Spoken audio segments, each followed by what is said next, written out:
Hello, Gary Champion, Psychic Medium once again. I'm not sure if this is a Psychic Medium video or not, but I thought you might like it. I noticed something today, and I like to think I'm pretty observant, but probably not. We have a dog named Peanut. I know you've seen him in videos. He's been on the Go Live healing and reading sessions, and whines and barks in the background periodically of just anything I do. And he gets up every morning early. Could be 4 o'clock, could be 6 o'clock, whatever. And you can tell he's aggravated because he shakes everything, and you can hear his stuff rattling. You can hear his, those tags. He's had his shots and everything. So I put tape around those where I wouldn't have to listen to that. And he still can rattle it. He can, it just rattles that way. It doesn't, the little metal aluminum things don't hit together, but it still rattles. He gets up every morning, and my wife walks him. Sometimes he does it before. Sometimes he does it afterwards. Sometimes he does it at the end of the day. What he does is he chases his tail. Loves chasing his tail. And he'll chase it one way for a while, and then he'll reverse and go the other way. And he has a long tail for a little dog, and he can grab his tail sort of on the end there. I don't know what the pleasure is. He's not biting his tail where it hurts, but he can see it. And he's standing there, his tail kind of comes around, he can see it, and he just chases it. And he does it every day. Sometimes, 10 times a day, sometimes twice a day, sometimes 5 times a day. And then he'll smile. He'll have a grin on his face. And then he flops down and he takes a nap. That's the end of it. That's the show. And my wife and I were doing something, I don't remember what, and he started doing it, and I said, people are like that. They chase their tail.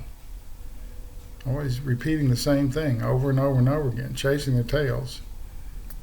And sometimes he catches it, sometimes he doesn't. If he catches it, he doesn't want to bite it because it hurts.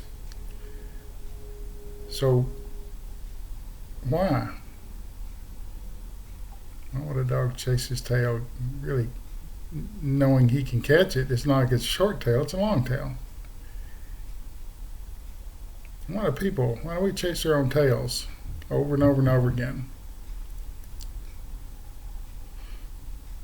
Only to catch it, smile, flop down, and take a nap. Get up and do it again. We never seem to tire of it. Can't move on to something else. He doesn't bite other dogs' tails. I think a dog would if he were interested in chasing tails. He'd chase some other dog's tail. But he's not. He's a butt sniffer. Likes to sniff the butt. Doesn't do anything with the tail. Humans do the same thing.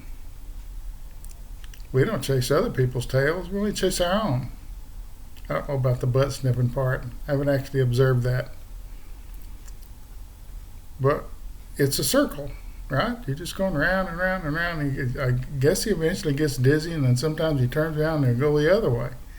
Like this way wasn't enough. He has to go that way too to confirm that his tail is there and he can catch it. Is that what we're doing? Are we mimicking dogs? Are we chasing our tail just to see that we can catch it? Is that maybe the purpose of chasing the tail? He knows he can catch it. He does it all day long. It's like he doesn't believe it. Humans chase our tail, catch it, bite it, and it hurts. So at least Peanut's just chasing his tail. He doesn't actually want to hurt himself. People do that, though. They chase something over and over and over again, failing at it, not being very good at it, and then get up the next day flop down, take a nap, get up the next day and do it again. Why are we purposely doing that to ourselves? Peanut's doing it for fun. If he catches his tail, he's happy.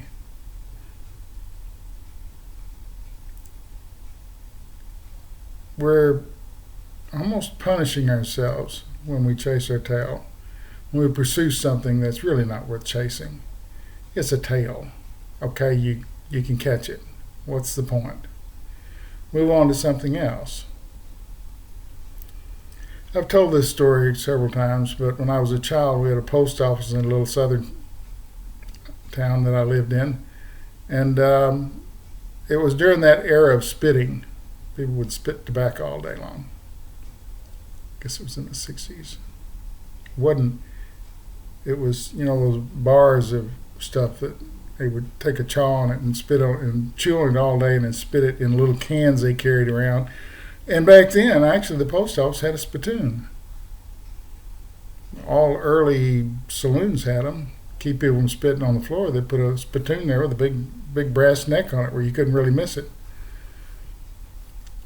Keep people from spitting on the floor, they spit the spittoon. I remember there being one in there. But apparently people just spit wherever they wanted to. Yeah, there's a point to this story.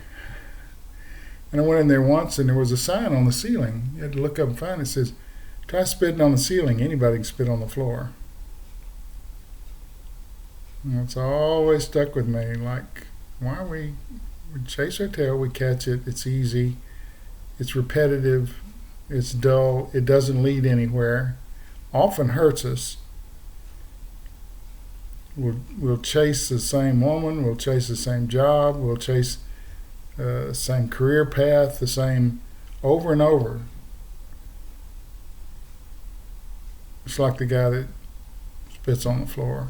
It's too hard to spit on the ceiling. Why not try something different? Of course, his idea, he put that sign there, get people spitting, it'd come back in their face. I don't think anybody ever did that. But it does come back in your face. Living a life that's repetitive doesn't go anywhere. You've proven you can make a roll-top desk from scrap wood. You get really, really, really good at it. And you make a living at it. Pretty soon you open a shop and you start making them for other people.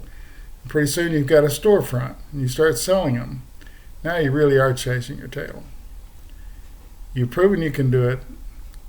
You like doing it. Peanut likes catching his tail. But why not try something different? I knew a guy who made roll-top desks. And it was dull. He went to work for me for a while. He couldn't do that either. He'd rather spend 400 hours making a roll-top desk and losing money.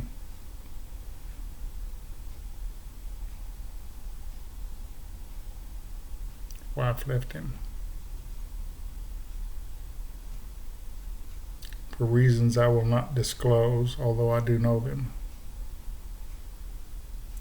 Once you've proven you can do something really, really well, why not move on? Try a new challenge. And climbers do it. They climb this mountain, they climb that mountain. That one looks really difficult. I'm going to go climb that mountain. They pursue it in that it's not the same. The climbing is not the same. The tools you use, the ropes, whatever, they change with each climb. The difficulty level goes up. You're learning something. Maybe you teach people to climb. But after you've done it really, really, really well, why not move on to something else? Why not go to the bottom of the ocean? Just for an example, any dog can chase his tail even if it's this short. They'll do it. They'll just go round and round and they'll go the other way and they'll do it off and on all day long. That's what you're doing when they have the same job that you do the same way day after day, even though you're really good at it.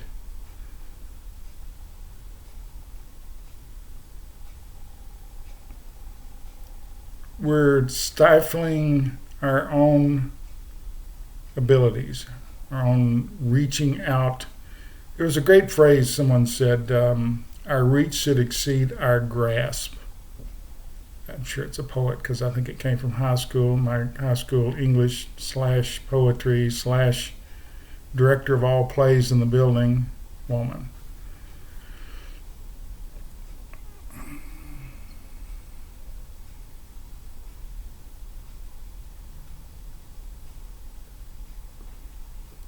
We should be able to reach and touch something and yet not grasp it.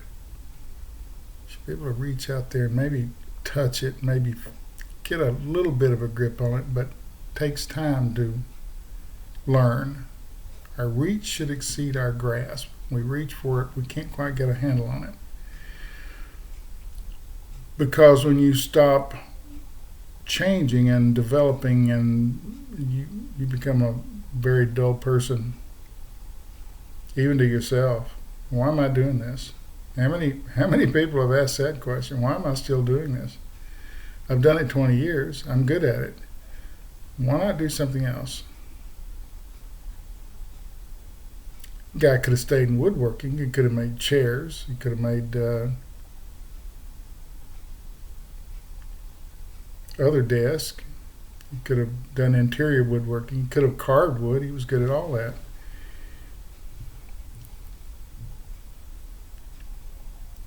Make a table and a set of chairs. I remember one time he tried, and I think he had sort of limited success and never went back.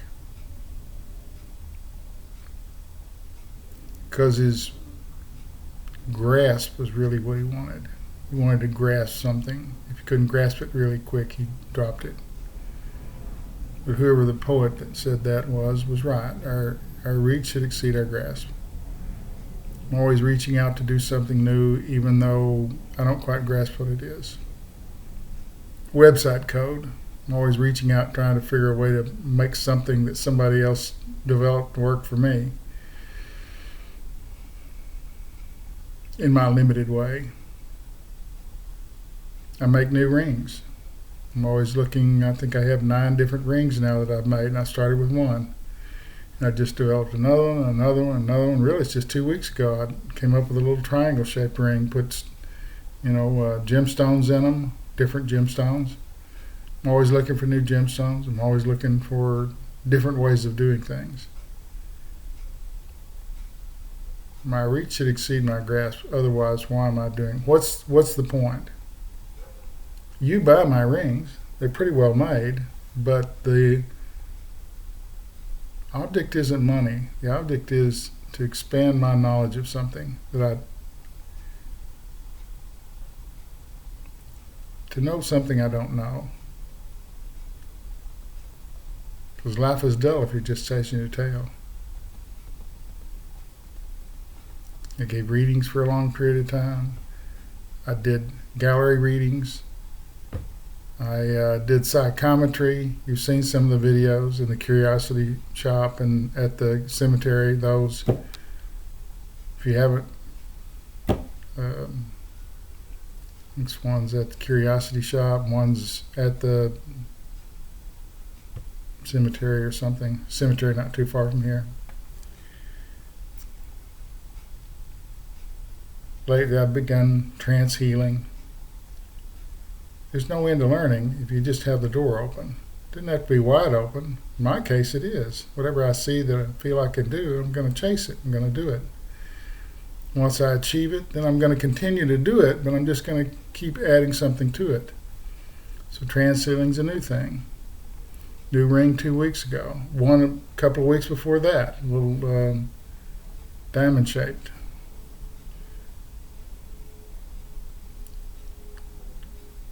We're not talking genius stuff here. We're just talking stuff almost anybody can do. I try to do things I can't do until I can do them. And then I put that over here, and then I move on to something else. My reach should exceed my grasp. I stopped chasing my tail a long time ago. Once I caught it once, that was it. There's no joy catching a tail day after day after day, except if you're Peanut. He gets great delight in chasing it all day long. Never tires of it. Catches a tail, flops down, takes a nap. Or in some cases, eats supper, flops down, takes a nap. Dog's life's pretty repetitive. Here's walking. He's got his dog buddies out here that he meets. Eating, sleeping, chasing his tail. Occasionally he chases a ball or whatever you can throw for him. But it's kind of limited. He doesn't walk on his hind legs. He's a dog. He's smart, but he's not human smart. He's smart enough to manipulate everyone around here into getting what he wants, but he can chase his tail and catch it. I've yet to get him to smelt silver and pour rings.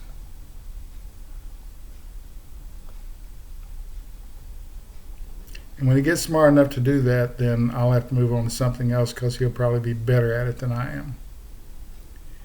Anyway, this is a video about tail chasing. Tail chasing. I'm sure there's some Freudian thing in there. That'd be beyond me as well. Look for something new to do. That's the point here. Once you've caught your tail, it's over. We went to the moon, we walked around, we picked up some rocks, we had a little buggy, we explored it, we took a lot of pictures. Now we're going to Mars. Why? Because we've been to the moon. What's the point? We know what it is. Go someplace else. We're going to Mars. We're going to Star Trek. That's what we're doing. We're star trekking. We're moving from star to star, probably because we're compelled to. I wrote a book about it, Leaving the Earth to Save It. Sort of chronicled my thoughts on it. Yes, it's a rambling video. The basis of it is we shouldn't be doing the same thing over and over again. We should move on to something else.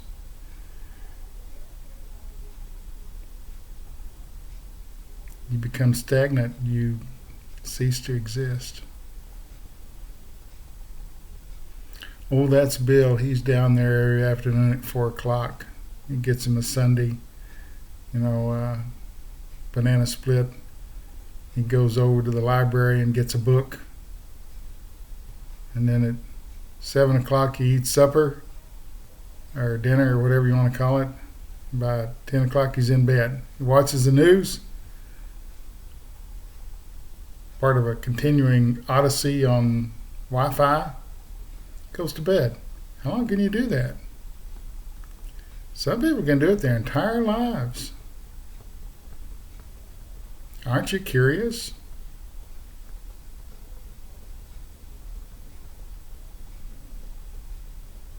Aren't you curious?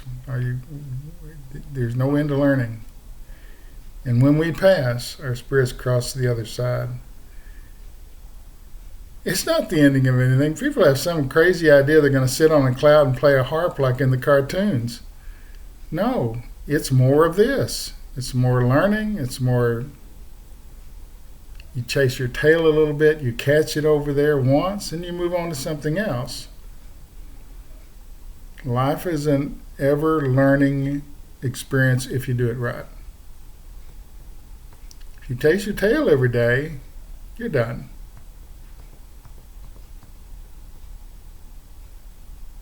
There's no point to you being here anymore if you're not evolving into something.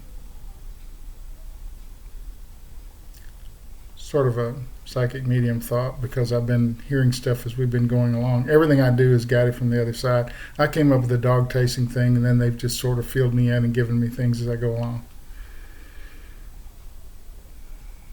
We're not mature human beings till the day we die.